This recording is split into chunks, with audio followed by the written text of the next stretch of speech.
হয়েছে বলে এই যে চারদিকে জামা কাপড় ঝুলছে, এগুলোকে ইগনোর করো।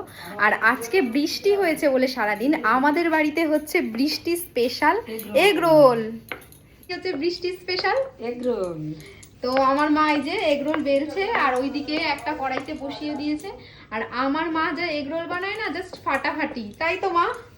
মা বলবে কি, রিভিউ দিয়ে দিচ্ছি, আমার মা জাস্ট ফাটাফাটি অসাধারণ এগরোল বানায়, খুব সুন্দর এগরোল, মানে কোনো দোকানে এত সুন্দর এগরোল পাওয়া যায় না। সত্যি আমার মা এই জিনিসটা এত ভালো বানায় কি বলবো। এই দেখো আমার বাবা খালি বলছে আমার মা নাকি ভালো এগরোল বানায় না, নিজে খায় তাও বলছে ভালো নাকি বানায় না গাইস। আর এই যে এখানে এগ রোলটা বেলে মানে জাস্ট কড়াইতে দিয়ে সেকেছে, তারপরে হালকা তেল দিয়ে ভাজা হবে। আমরা আবার হেলথ কনসাস, তাই আমরা এগ রোল খাবো ঠিকই, আবার হেলথ কনসাস, এগ রোল খাবো ঠিকই কিন্তু তেল কম দিয়ে।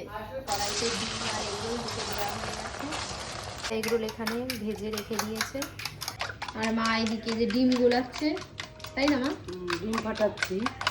আমি এখন নিয়ে যাব শশাটা কুচিয়ে, পেঁয়াজ কুচিয়ে সব রেডি করব। মানে আমি লঙ্কা, পেঁয়াজ আর হচ্ছে শশা সমস্ত কিছু কুচিয়ে নিয়েছি। আর ওখানে বাবার জন্য আলাদা করে একটা বাটিতে মাখা হচ্ছে, কারণ আমি আর মা যেহেতু এখন খাবো না, তাই বাবাকে এটা আলাদা করে বাবার জন্য মাখিয়ে রেখে দিয়ে দেবে, আর আমরা এটা পরে এসে খাবো।